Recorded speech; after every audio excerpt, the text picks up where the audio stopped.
안녕하십니까, 관자입니다. 네, 지난 시간에는 트윙거 H6의 스펙과 언박싱을 살펴봤었죠. 오늘은 두 번째 시간으로 H6의 메뉴에 관해서 심층적으로 파고들어 보도록 하겠습니다.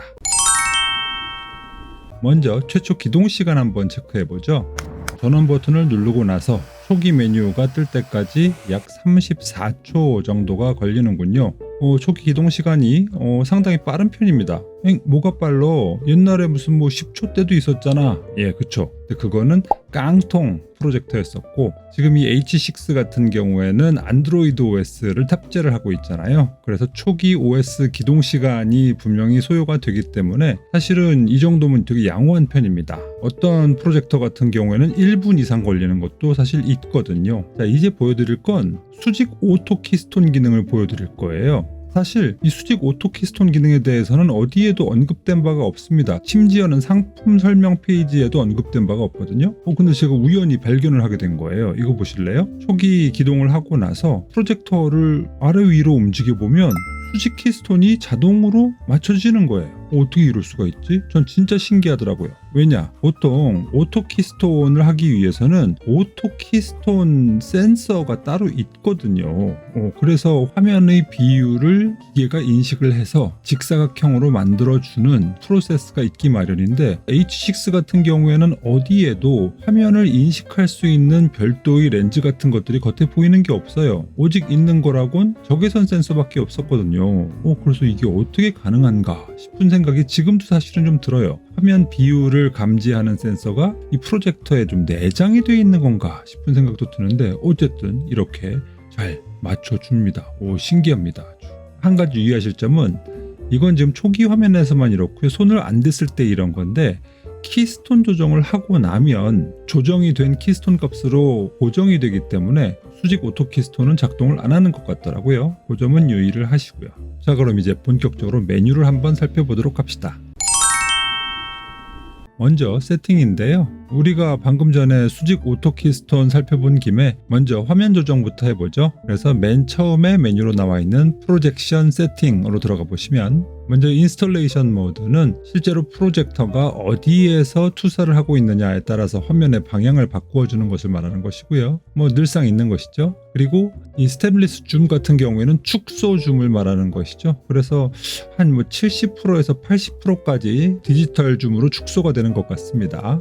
그리고 그 아래에는 vertical correction 그러는데, 이것은 화면을 수직으로 찌그러뜨리는 조정을 말하는 것이고, horizontal correction은 화면을 수평으로 찌그러뜨리는 그런 기능을 말하는 겁니다. 그리고 그 바로 밑에 4포인트 correction은 좀 이따 보기로 하고, 트랩조이덜 커렉션 하면은 화면 전체를 하나의 면으로 이동을 시켜서 조정하는 것을 말하는 거거든요. 그래서 이런 조정도 가능합니다. 그리고 여기 4포인트 커렉션 보시면 이렇게 네 귀퉁이의 값을 조정을 해 가면서 자유롭게 화면을 조정을 할 수 있는 기능을 말하는 것이죠. 이 정도 되면요, 오토 키스톤 빼고는 더 이상 키스톤에는 바랄 게 없습니다. 키스톤 조정과 관련되어서는 H6가 1LCD 프로젝터뿐만 아니라 그냥 모든 프로젝터를 통틀어서 보여줄 수 있는 거의 모든 키스톤 기능은 다 가지고 있는 것 같아요. 굳이 없다면 공면에서도 조정할 수 있는 월핑 정도가 불가능하다 정도일 거고요.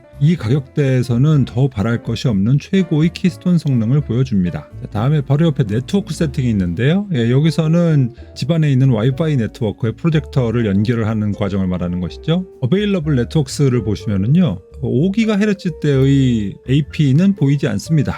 모두 다 2.4GHz 대만 보이거든요. 제가 지난 시간에 스펙에서도 말씀드렸듯이 트윙거 H6는 2.4GHz 와이파이만 지원을 합니다. 5GHz는 지원하지 않습니다. 다음에 바로 옆에 블루투스 세팅인데요. 여기서는 블루투스 스피커나 블루투스 이어폰을 페어링을 통해서 연결할 수 있는 기능을 말하는 것이죠. 이렇게 저는 사운드코어의 라이프 Q35 헤드폰을 연결해 봤고요. 문제없이 페어링 되는 것을 알 수 있습니다. About Device를 보시면 여기에 안드로이드 버전 9.0이 들어있다는 것을 알 수 있죠. 그리고 메모리는 1GB 램에 8GB 롬이 있다는 것도 알 수 있고요.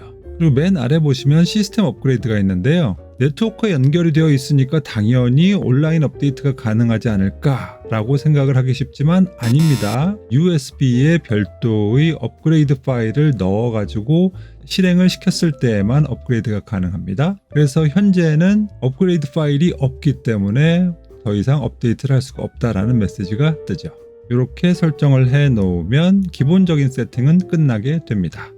자, 다음에 이제 안드로이드 OS니까 여기에 기본적으로 앱이 설치가 되어 있겠고, 그리고 여기 없는 앱은 추가로 설치를 할 수가 있거든요. 그래서 앱의 활용에 대해서 한번 알아보시죠. 네, 여기 맨 처음에 나오는 마이 앱에 들어가면 현재 디폴트로 설치가 되어 있는 어플리케이션을 볼 수가 있습니다. 인터넷 브라우저인 크롬이 보이고요. 파일 익스플로러나 로컬 MM 같은 경우에는 프로젝터 내부나 아니면은 USB 저장 장치를 연결을 했을 때 그것을 찾아갈 수 있도록 만드는 파일 관리자 프로그램을 말하는 것이죠. 안드로이드 무선 연결하고선 미러캐스트라고 보여 있는데 이것은 조금 이따 보기로 하고요. 오피스 스윗이 있어가지고 오피스 파일들을 여기에서 보거나 편집을 할 수가 있는데 딱히 활용도는 많지 않을 걸로 생각이 됩니다. 그리고 넷플릭스가 있는데 넷플릭스 한번 구동을 시켜보죠. 자, 여기 딱 눌러보면 앱의 최신 버전이 나왔습니다. 업데이트 하시겠어요? 라고 물어보는데요. 이거 하지 마십시오. 왜냐하면 이 프로젝터의 안드로이드 OS는 정식으로 구글이 배포한 안드로이드 OS가 아닙니다. 오픈소스로 공유가 된 안드로이드 OS이기 때문에 현재 버전에서의 연동은 문제가 없지만 이것을 임의로 업그레이드 한다거나 할 적에 호환이 안 되거나 작동을 안 할 수가 있으니 그냥 업데이트하지 마시고 현재 버전 그대로 쓰시는 것을 추천드립니다. 그래서 넷플릭스에 접속을 해보면 이렇게 화면이 뜨는데요. 여기까지는 좋았거든요. 그런데 이게 다예요. 무슨 얘기냐? 리모컨으로 이 밑에 화면을 볼 수가 없어요. 내려가질 않습니다. 왜 안 되는 건데? 이게 바로 안드로이드 TV OS가 아닌 안드로이드 OS이기 때문이에요. 무슨 얘기냐? 안드로이드 OS는 뭐 기반이다? 터치 기반이다. 그런데 안드로이드 TV OS는 뭐 기반이다? 리모컨 기반이다. 그래서 OS를 운영하고 앱을 운영하는 방법의 차이가 있게 되는 거예요. 이게 만약에 스마트폰이라면 손가락으로 터치를 해가지고 위로 쓸어 올리면 화면이 이동을 하겠죠. 하지만 리모컨밖에 없기 때문에 리모컨으로는 화면을 찍어서 위로 올릴 수 있는 방법이 없는 겁니다. 그래서 단순히 그냥 위아래 버튼을 눌러봤자 아무런 작동을 하지 않아요. 그러다 보니 여기에 뭐가 필요하게 되느냐? 바로 무선 마우스가 필요하게 되는 겁니다. 무선 마우스의 동글을 USB 포트에다 꽂고 마우스를 화면에다 대고 클릭한 다음에 드래그를 하면은 화면을 움직일 수가 있게 되는 것이죠. 자, 그럼 이렇게 플레이가 되는 화면의 해상도는 어떤가? 요거는 테스트 패턴스라고 하는 동영상을 플레이해 보면 알 수가 있죠. 플레이를 해보니 어떤 상황에서도 모두 여기 보시면 960540으로 나와요. 전 좀 억울하죠. 왜? 저는 17,000원짜리 제일 비싼 4K 해상도 요금제를 쓰고 있거든요. 2160p를 볼 수가 있는 계정을 갖고 있는데도 불구하고 이 프로젝터로는 540p밖에 볼 수가 없으니까 답답하고 억울한 거죠. 그럼 왜 540p로 나오느냐? 이게 DRM의 라이선스가 없기 때문에 그래요. 이걸 통해서 우리가 알 수 있는 것은 트윙거 H6는 넷플릭스의 인증을 받지 못했구나. 그렇기 때문에 계정상으로는 2160p 4K 해상도의 영상을 즐길 수가 있다고 하더라도 기기 자체가 넷플릭스의 인증을 받지 못했기 때문에 540p로 밖에는 못 보는구나 라는 것을 알 수 있습니다. 자, 그럼 유튜브는 어떠냐? 유튜브에서 잡스런 리뷰를 한번 구동을 시켜보죠. 자, 여기 보시면 1080p 화면이 나오는 것을 보실 수가 있습니다. 자, 이걸 통해서 우리는 뭘 할 수 있죠? 이 프로젝터는 1080p Full HD 프로젝터입니다. 그런데 유튜브에서는 1080p를 아무 문제 없이 재생할 수가 있지만 넷플릭스에서는 해상도의 손실이 있다라는 것을 알 수가 있게 됩니다. 자, 그리고 바로 옆에 보면은 BT 스피커라는 메뉴가 보이는데요. 여기 BT가 블루투스를 말하는 것이죠. 자, 그럼 이게 무슨 얘기냐? 스마트폰에 있는 음악을 H6 프로젝터를 블루투스 스피커처럼 활용해서 소리만 나오게 할 수 있는 기능을 바로 블루투스 스피커 기능이라고 하는 것이잖아요. 그래서 휴대폰에서 블루투스 기능을 켜고 등록 가능한 기기 목록에서 D16 BT 스피커라고 하는 요 H6의 프로젝터를 클릭을 해서 연결을 하는 겁니다. 그렇게 되면은 블루투스 연결 요청이라고 나오죠. 기기를 등록할 거냐 해서 등록을 하고 나면 프로젝터 화면은 꺼지고 H6의 스피커를 통해서 스마트폰의 음악을 재생을 할 수가 있게 됩니다. 음질은 어떠냐? 저 개인적인 느낌은 그냥 쏘쏘입니다. 좋다고 말할 수는 없을 것 같아요. 그냥 일반 소형 블루투스 스피커 정도의 딱 그만큼의 소리를 들려줍니다. 그래서 저는 일부러 H6를 블루투스 스피커 용도로 따로 쓸 것 같지는 않아요. 그런데 정말로 스피커를 써야 되는 상황이 있는 건데 스피커가 없다, 아무것도 없다 라고 할 적엔 유사시에 잠깐 활용하는 용도로는 뭐 무난하게 쓸 수 있을 것 같기는 합니다. 자, 이렇게 기본적인 앱은 이렇고요. 자, 그럼 여기에 추가로 앱을 설치할 수는 있느냐? 있죠. 요것은 바로 초기 메뉴에서 어플리케이션이라고 하는 메뉴로 들어가 보면은 플레이 스토어와 연동이 되게 됩니다. 맨 처음에 여기를 클릭을 하게 되면 구글 플레이 스토어로 연동이 되어서 로그인을 하도록 되어 있어요.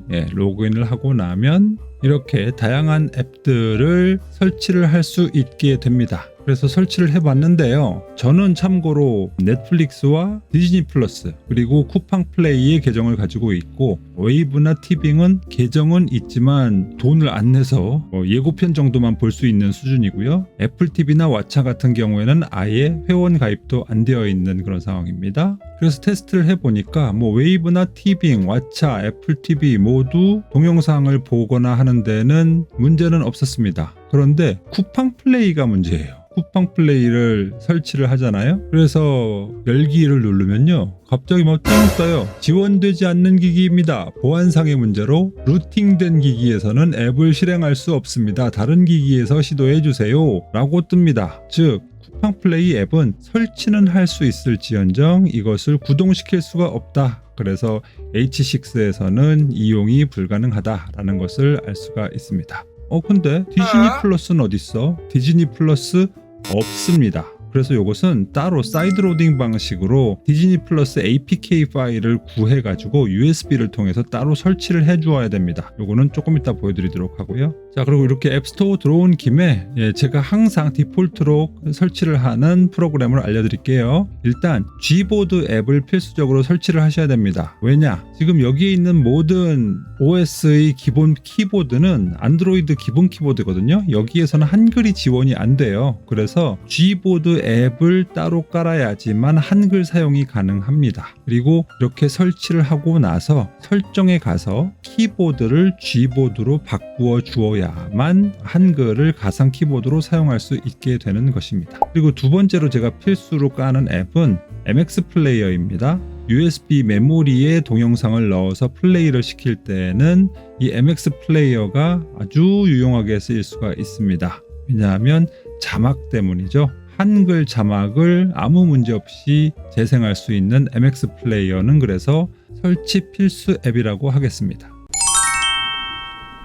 자, 그러면 이제 디즈니 플러스 앱을 설치를 해보도록 하죠. 미리 웹에서 디즈니 플러스 APK 파일을 구해서 USB 메모리 안에다가 넣어 놓고요. 이것을 파일 탐색기를 통해 가지고 파일을 탐색을 합니다. 자, 여기 디즈니 APK 파일 보이시죠? 요걸 클릭을 해주면 설치를 할 수가 있게 됩니다. 그래서 열기를 누르면 이렇게 디즈니 플러스 앱이 가동이 되는데요. 자, 여기에서 좀 유념을 하실 게 상황에 따라서 디즈니 플러스의 컨텐츠, 영화가 재생이 되는 경우도 있고 그 영상은 재생이 안 되고 자막만 플레이가 되는 이런 경우가 있을 수가 있습니다. 이것은 DRM 이슈와 연동이 되는데요. 디즈니의 동영상을 플레이하는데 제한이 걸려 있는 경우에는 영상은 나오지 않고 자막이나 기타 정보 내지는 영화 소개 페이지 정도까지만 나오게 되는 것이고요. DRM이 걸려 있지 않은 경우에는 이렇게 영화까지도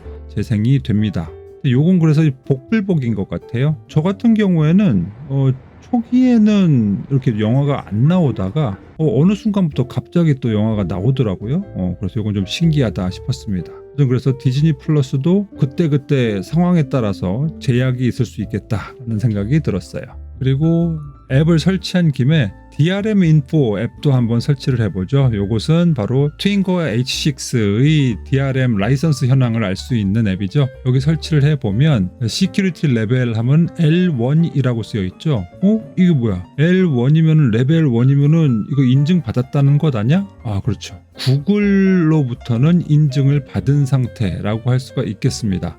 인증을 받지 못한 레벨은 L3로 표시가 되죠. 그래서 여기는 L1으로 표시가 되는 것으로 봐서는 구글과 관련된 영상에는 아무런 제한이 없다라는 것을 알 수가 있습니다. 그렇기 때문에 아까 전에 우리가 넷플릭스에서 540p라고 했잖아요. 만약에 이게 L1이 아니고 시큐리티 레벨이 L3였으면 480p로 나옵니다. 그런데 어쨌든 구글의 인증은 받았기 때문에 L1 레벨이 되는 것이고 넷플릭스에서 인증을 해주지 않았기 때문에 최고 해상도는 540p로만 재생이 되는 것입니다. 그러다 보니까 아니 그러면은 이 넷플릭스를 안드로이드 버전 말고 안드로이드 TV용 APK 파일을 설치해보면 어때? 라고 생각을 할 수도 있잖아요. 그래서 역시 안드로이드 TV용 넷플릭스 앱을 가져다가 한번 설치를 해봤어요. 그리고 로그인을 해보면 좋습니다.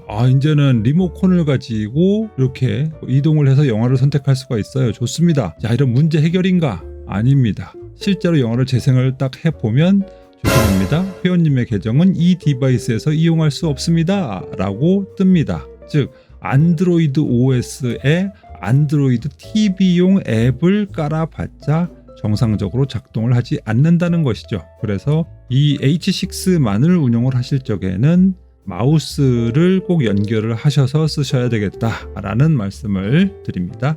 자, 그럼 이렇게 USB를 연결한 김에 그럼 USB의 동영상을 한번 재생을 해보죠. 항상 제가 플레이를 하는 MS08 소대 플레이를 해보면 문제가 있습니다. 자막이 안 나오거나 아니면은 나오더라도 인코딩이 제대로 안 되어서 한글을 읽을 수가 없어요. 하지만 우리는 아무 걱정이 없죠. 왜? 이미 우리는 MX 플레이어를 가지고 있잖아요. MX 플레이어를 통해서 동영상을 재생을 시키면 여기서도 MX 플레이어에서 업데이트를 하라고 메시지가 뜨는데요. 업데이트 하지 마시고 현재 상태 그대로 쓰세요. 그리고 나서 동영상을 재생을 시키면 이렇게 아주 깔끔하게 자막이 잘 나오는 것을 확인할 수가 있습니다.